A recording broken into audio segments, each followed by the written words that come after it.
કિંજલે વિચાર નહોતો કર્યો, પણ તારે તો કરવો જોઈતો હતો ને. સુશાંતે કિંજલની સાથે કંઈ પણ આડું અવળું કર્યું હોત તો તારે માથે માછલા ધોવાત. અને બહાદુરી નહીં, બેવકૂફી કહેવાય, સમજો? બરાબર છે. તમે તો એક પણ મોકો નહીં છોડો ને મને સંભળાવવાનો. ને અમે લોકો કેવા કંટાળી ગયા હતા મને જ ખબર છે, સુશાંતની ખજાનાની ખોજથી. ખજાનાની ખોજ? એ શું વળી? એ જ તો મૂળ વાત હતી મમ્મી. સુશાંત અમારી સાથે રમત રમી રહ્યો હતો, ખજાનાની ખોજ, ટ્રેઝર હન્ટ, એટલે કે કોયડા ઉકેલવાની ગેમ. અને સુશાંતે શરત મૂકી હતી કે જો એ ગેમ જીતી જશે તો કિંજલે નહીં.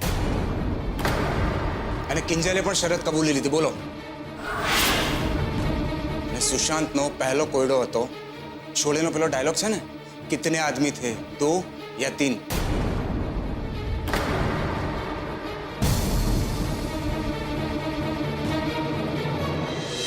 તો એમાં 2 या 3 નો મતલબ હતો 23 નંબરની બસ જે ઇન્કમ ટેક્સ પહોંચાડે. અને પછી અમે ઇન્કમ ટેક્સ પહોંચી ગયા. શું સેજલ દીદી સબ બોરિંગ સંભળાવી રહ્યા છો? જરા એક્શન ડ્રામા ડિશિમ સાથે સંભળાવો ને. કે આપણી તાપીનગરની રાણી ઝાંસીની રાણીમાં કઈ રીતે બદલાઈ ગઈ. સારું, ચાલ સંભળાવું છું. જો એમાં થયું એવું કે પહેલો કોયડો ઉકેલીને અમે લોકો ઇન્કમ ટેક્સ તો પહોંચી ગયા.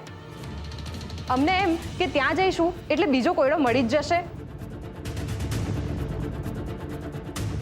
એટલું સહેલું નહોતું. અને પછી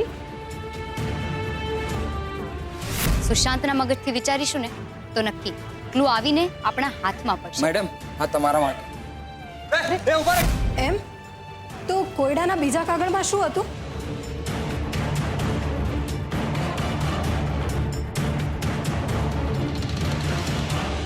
એક, દો, તીન.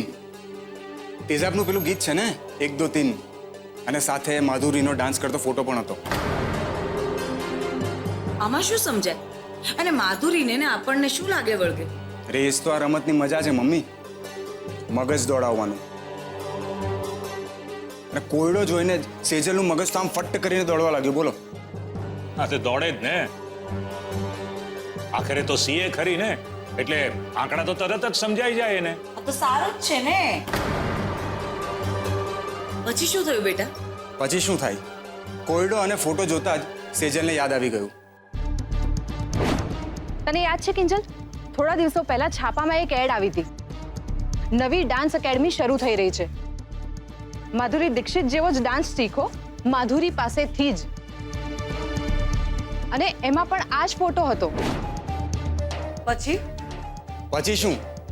અમે ટ્રાફિક બાફિક બધું ભૂલીને કાર લઈને પહોંચી ગયા માધુરી ડાન્સ ક્લાસ. અને પછી માધુરી દીક્ષિત ડાન્સ ક્લાસ પર પહોંચ્યા.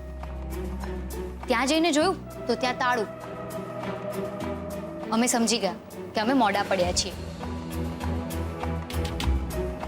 પણ એટલામાં જ એક વોચમેન અમારી સામે આવ્યો અને એણે અમને કહ્યું, 1 મિનિટ. અરે બેન, તમે આવી ગયા? તમારા ચક્કરમાં બહુ મોડું થઈ ગયું મને ઘર જવામાં. હાલ્યો તમારું કાગળિયું. અને રૂપેશે તો સીધો એનો કોલર જ પકડી લીધો. એ બિચારો ગરીબ માણસ શું કરતો?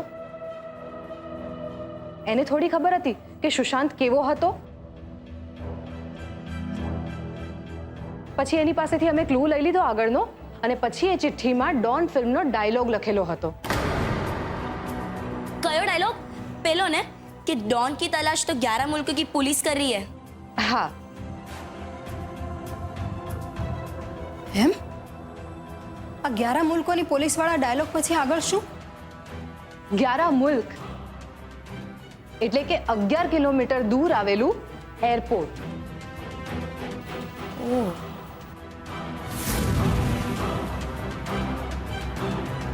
ને અમે ત્રણેય 11 કિલોમીટર દૂર એરપોર્ટ પર પહોંચી ગયા. અમને હતું કે કોઈ માણસ આવશે અને નવો કોયડો આપી જશે, જેમ છેલ્લા 2 કોયડામાં થયું હતું. પણ અહીંયા અમે ચૂકી ગયા. કોયડો એરપોર્ટ પર નહીં, પોલીસ બૂથનો ઈશારો કરતો હતો. મુશ્કેલ, નામુમકિન. નામુમકિન એટલે અશક્ય. સુશાંત માટે અશક્ય શું છે? પોલીસ સ્ટેશન જવું.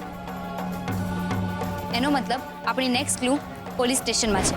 અંતે અમે એક કસોટી પણ પાર કરી ગયા હતા અને અમારા હાથમાં હતો એક નવો કોયડો. आज मेरे पास बंगला है, गाड़ी है, बैंक बैलेंस है. तुम्हारे पास क्या है? कागड़ में लख्યું હતું आज मेरे पास बंगला है, गाड़ी है, बैंक बैलेंस है, तुम्हारे पास क्या है? અને નીચે માં લખ્યું હતું જેની બાજુમાં હતો એક ઘંટનો ફોટો. ઘંટ એટલે કે માનું મંદિર.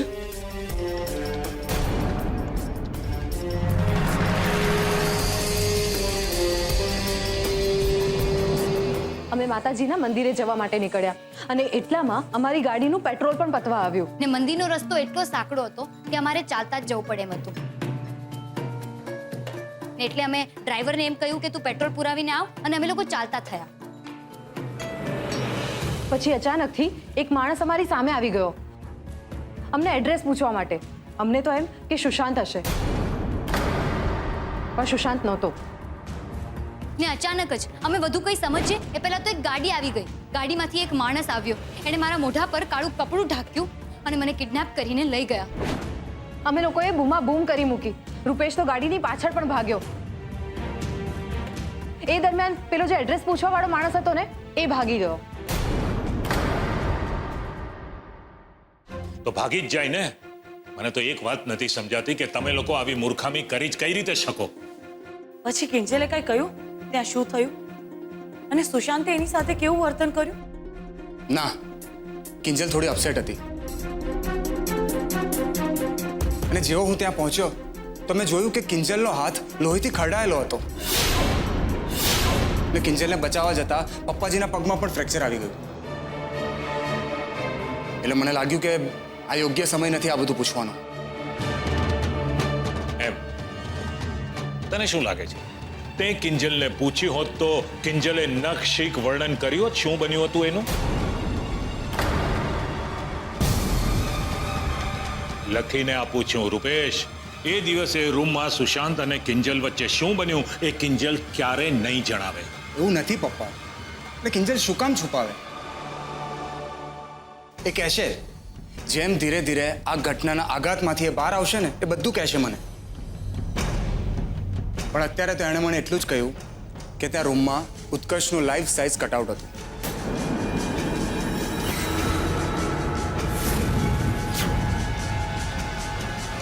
સુશાંતનું એવું માનવું હતું કે મારી અને સુશાંતની વચ્ચે પહેલા દિવસથી જ ઉત્કર્ષ હતો. એટલે એણે ઉત્કર્ષનું લાઈફ સાઇઝ કટઆઉટ ત્યાં રાખ્યું હતું. એ બધું જવા દે ને કિંજલ. તું મને એમ કે તું કિડનેપ થઈ પછી શું થયું? તું બચી કઈ રીતે? તારા હાથમાં કઈ રીતે વાગ્યું? પપ્પા ત્યાં કઈ રીતે પહોંચ્યા? મારે એ બધું જાણવું છે. પછી શું થયું? કહીશ બધું જ કહીશ. એક વખત ઇન્સ્પેક્ટર રાણાને આવી જવા દે. મારે એમને બધી જ માહિતી અને મારું સ્ટેટમેન્ટ આપવાના જ છે ને, તો એમની સાથે જ બધું કહી દઈશ. સારું. એ લાગે છે ઇન્સ્પેક્ટર રાણા આવી ગયા. દરવાજો ખોલ્યો. અરે હાય હાય રે, ક્યાં છે મારી કિંજલડી, મારું પારેવડું? અરે રે રે રે, લૂંટાઈ ગઈ મારી છોડી બિચારી. શિયાળ લૂંટી લીધું, ઓલા લુચ્ચા શિયાળે.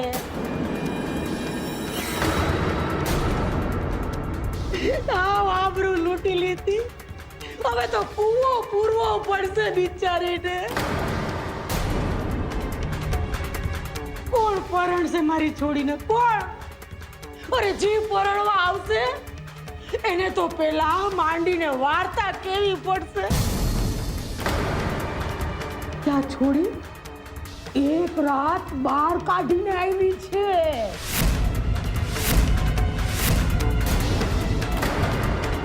બસ કરો બાપ. દાજા પર ડામ દેવાનો તમારો સ્વભાવ છે ને, સુધારો જરા એને.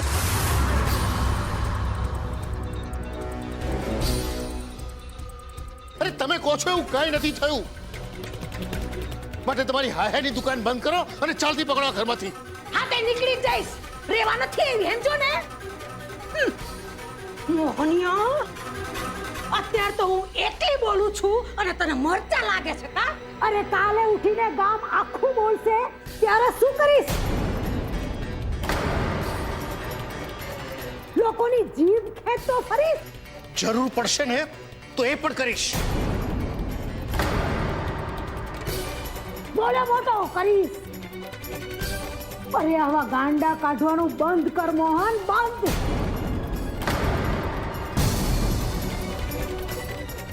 અરે રે એ ડોબી લાવ ગણો આમાં ગંગાજળ નાખેલું પાણી છે બે હાર તારી છોડીને અહીંયા વચ્ચોવચ એટલે ઘણો ઠલું શુદ્ધિકરણ તો કરવું પડશે ને બસ બા બસ તમારા આવા ધતિંગ બંધ કરો તમે. તમે કહો છો એવું કઈ નથી થયું. ધતિંગ તને આ ધતિંગ લાગે છે મોહનિયા હાય હાય હારું તારી માં છું ને એટલે તારી વાત માની લઉં છું કે તારી કિંજલડી અખંડની અખંડ છે બસ તું અખંડની અખંડ છો હા તને પૂછી રહી છું છોડી હાથ તો લગાડ્યો જ હશે ને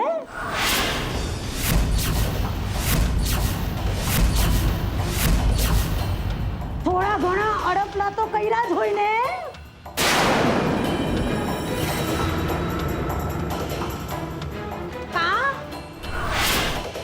કાંઈ બોલવા જેવું નથી અરે ફાટ ને મોઢામાંથી કે ખાલી હોઠ લગડ જ પડ્યો તો કે પછી ફંકી પત્તાવી માર્યું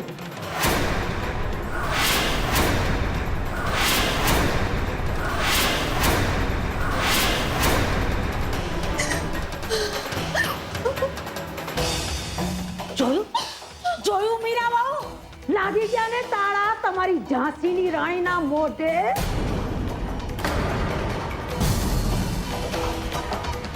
અરે પારકો ભાઈડો અડે ને તોય આ ભડછેટ કહેવાય એને દૂર તો કરવી પડે કે નહીં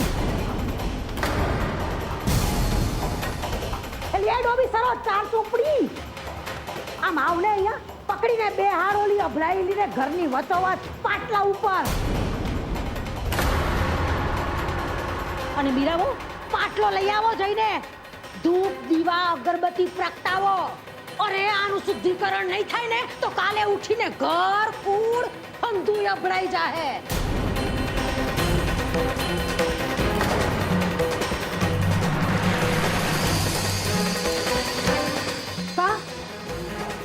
મારી સામે જોઈ રહ્યા છો નથી જોયું મારું ડાચું એલી એક કામ કર તું ત્યાં જ ખોડાઈ રે એ હું જ કરી લઉં છું ભલે ઊભી થા ખબરદાર બાપ કિંજલના પપ્પા આ શું કરો છો તમે અરે કઈ થવાનું નથી મને છોડ કહું છું. બા આવા ત્રાગા કરવાનું બંધ કરી દો તમે. ઉઠાવો તમારો ઘડો ને પકડો ઘરની વાટ. મારી દીકરી ઉપર મને રતી ભાર પણ શંકા નથી. એ કોઈ શુદ્ધિકરણની પરીક્ષા નહીં આપે. વાહ બોલ્યો મોટો અગ્નિ પરીક્ષા નહીં થાય અરે અક્કલ મઠો તે કેવો અક્કલ મઠો મારા પેટે અવતર્યો છે માડી અલ્યા મૂર્ખા મર્યાદા પુરુષોત્તમ રામ ભગવાન અરે જ્યારે સપના પારખા હાલતા હતા ને ત્યારે એ મોઢે આંગળી મૂકીને બેહી રહ્યા હતા અને તું દોડાયો તલવાર લઈને મેદાનમાં આડો ફાઈટો છું અરે મોહનિયા દીકરીના બાપને આવા તાવને તેવર નો સોંપે એકવાર દીકરી હાથમાંથી વેતી થઈ ને પછી જાયલી નો જલાય તોય હું એને જાળવીને રહીશ. બા વાહ વાહ વાહ કોઈલો મોટો જાળવી લઈશ અરે પોતાનું સપનું પૂરું કરવા હાટું ખુદની જણીને ધંધે લગાડતો ફરસ અને મને કે હું જાળવી લઈશ?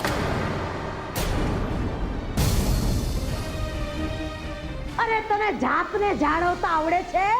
ઈ તો પૂછ તારી જાતને. હા આવડે છે. હું હજી પણ જાળવીને બેઠો છું મારો ગુસ્સો. હું તમને મહેરબાની કરીને કહું છું, ચૂપચાપ કરી બહાર નીકળો તમે. કિંજલના પપ્પા, આ શું બોલો છો તમે? બા, તમે મહેરબાની કરીને એમની વાતનું ખોટું ના લગાડતા. કઈ મીરાબુ જરાય નહીં. ની વાતનું ખોટું લગાડો. જોતા નથી તમે કેવો ફૂલોનો અભિષેક કરી રહ્યો છે મારા ઉપર? હું તો આમ હિંડોળે ઝૂલું છું. જુઓ જુઓ. અરે મીરાબુ, હું કઈ નવરી બજાર નથી. દાદી છું આ છોડીની હું.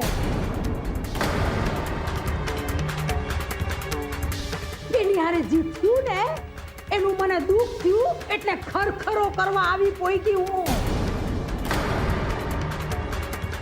બાકી આ મોહનિયાએ એના ઘરમાંથી મને જે રીતે તગેડી મેલી હતી ને એ હું ભૂલી નત. ઈચ્છું છું કે આખી જિંદગી તમે આ યાદ રાખો.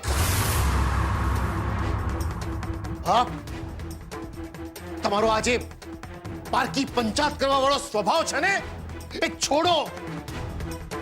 મને બરાબર ખબર છે સપનાનું બાનું કાઢીને તમે કિંજલની પૂછપરછ કરવા માટે અહીંયા આવ્યા હતા. અરે એ જ બતાવી આપે છે કે તમને કિંજલ માટે કેટલું વાલ છે. પણ તોય મોટા ભાઈ, સુશાંત પકડાઈ ગયો એ વાત ઘણી સારી થઈ. હા, પણ બાને તો અફસોસ થયો હશે ને.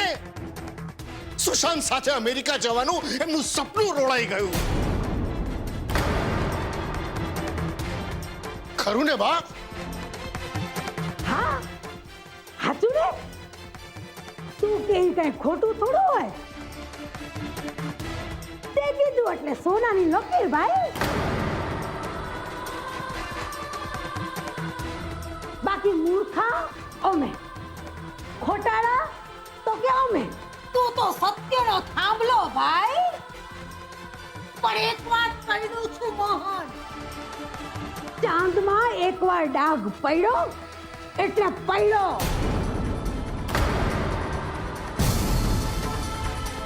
પછી એને દૂધે નવડાવ કે પછી ગંગા જળ છાંટ, ઈ જતો નથ.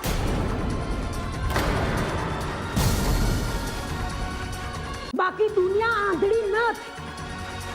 હલે સરોજ, આ તો પેટમાં બળતું હતું ને એટલે આ ગુડાણી હતી. બાકી મારે હું? અરે મારે તો હું ભલી અને મારી માવડી ભલી. ભોગો હવ ના કર્યા હવ. મેં અંધાઈની ગધેડી ઓછી જાયલી છે. હા.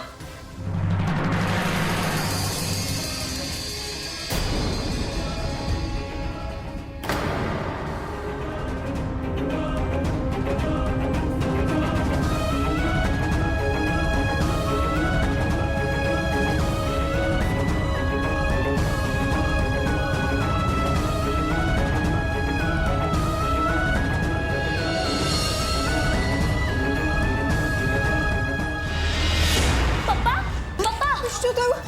કિંજલના પપ્પા, પપ્પા,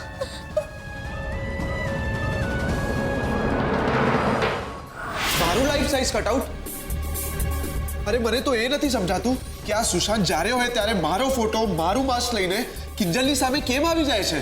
કદાચ એને એમ લાગતું હોય કે કિંજલે તારા કારણે એનો સ્વીકાર ન કર્યો. પણ આ બધું તો ખોટું છે ને આંટી? ભાઈ પણ સુશાંતને સાચા ખોટાની ખબર પડતી હોત તો આ બધું કરત જ નહીં ને. અચ્છા, એટલે તમે બંને સાચું ખોટું શું છે એ સમજવા માંડ્યા છો એમ? એટલા મોટા થઈ ગયા છો તમે લોકો? ઠીક છે, આવતીકાલે મોટું પ્રતિક્રમણ છે. તમારે બંને પ્રતિક્રમણમાં સાથે આવવાનું છે અને બેસવાનું છે. ને પતે ને પછી તમારા બંને વચ્ચેના જે મતભેદો છે ને એને પૂરા કરો.